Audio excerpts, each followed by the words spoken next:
20 టీఎంసీల తాగునీళ్లు తేవాలని పనులు ప్రారంభిస్తే ఆ నిధులు రాకుండా అడ్డుకుంటున్నది మీరు కాదా? ఇవాళ సింగూరు జలాలను నగరాన్ని దాహార్తం తీర్చడానికి ప్రయత్నం చేస్తుంటే అడ్డుపుల్ల పెట్టింది మీరు కాదా? ఈరోజు నరేంద్ర మోడీ గారు సబర్మతి రివర్ ఫ్రంట్ కట్టుకుంటే అబ్బా ఆహా ఓహో అని నువ్వు డప్పు కొడతావట్టి ఆయనకు. ఢిల్లీలో యమునా నది కట్టుకుంట్రి, యూపీలో గంగా నది రివర్ ఫ్రంట్ కట్టుకుండ్రి. మరి మనకున్న మూసీని ప్రక్షాళన మనం చేసుకోవద్దా? మన మూసీ బాగుపడొద్దా? మన మూసీ మన ప్రజలకు ఉపయోగపడొద్దా? మన మూసీ సరిహద్దున మన యువకులకు ఉద్యోగ ఉపాధి రావద్దా? ఎందుకు అడ్డుకుంటున్నారు? గుజరాత్కు గులాములుగా మీరు ఎందుకు పనిచేస్తున్నారు? గుజరాత్ అభివృద్ధి చేసుకోవడం నరేంద్ర మోడీ బాధ్యత అయితే తెలంగాణ హైదరాబాదు నగరాన్ని అభివృద్ధి చేయాల్సిన బాధ్యత కిషన్ రెడ్డికి, ఈటెల రాజేందర్కు, విశ్వేశ్వర రెడ్డికి, రఘునందన్ రావుకి లేదా అని నేను అడుగుతున్నా. ఇక్కడున్న ప్రజలు మీకు ఓటు వేయలేదా? మిమ్మల్ని ఎంపీలను చెయ్యలేదా?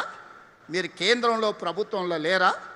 ఇవాళ పదే పదే నువ్వేం చేసినావని నన్ను అడుగుతున్నారు.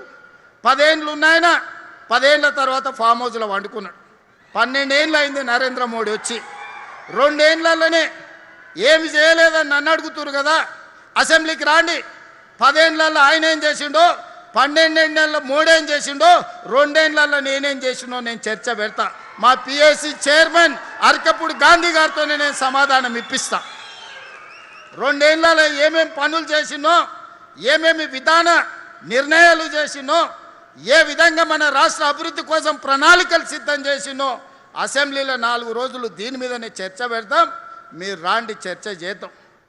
ఇలా తప్పించుకోవడం మీ చేతనే అవుతుంది అనుకుంటున్నాం. కానీ ఎలుకకు పొగబెట్టి బయటకు ఎట్లా తేవాళ్ళనో మా కార్యకర్తలందరికీ తెలుసు. మీరు అనుకుంటున్నారేమో ఎప్పటికీ మోసం చేస్తామని. వాళ్ళని చూడురి, మున్సిపల్లో చిన్న వార్డు మెంబర్కి ఎన్నికలు ఉంటే మోడీకి చూసి ఓటేయండి అంటారు. నేను అడుగుతున్న కిషన్ రెడ్డి గారిని, మన మోరీలో మురికి తీయాలంటే మోడీ వస్తాడే? ఈడున్నోడు ఎవడన్నా చక్కనైనోడు ఉండాలి. పెళ్లి పెద్దని చూసి పిల్లగానికి పిల్లని ఇస్తే వాడు సంసారం చేయకపోతే పెళ్లి పెద్దని అడుగుతామా? ఇవాళ ఈడ ఓట్లు వేసేటోడు మనకు పని చేసేటోడు అయి ఉండాలి. మనకు అందుబాటులో ఉన్నోడు కావాలి. మన సమస్యలు తెలిసినోడు కావాలి. అందుకే మీరు అరకపూడి గాంధీ గారిని 2014, 2018, 2023 3 సార్లు హ్యాట్రిక్ గెలిపించిందంటే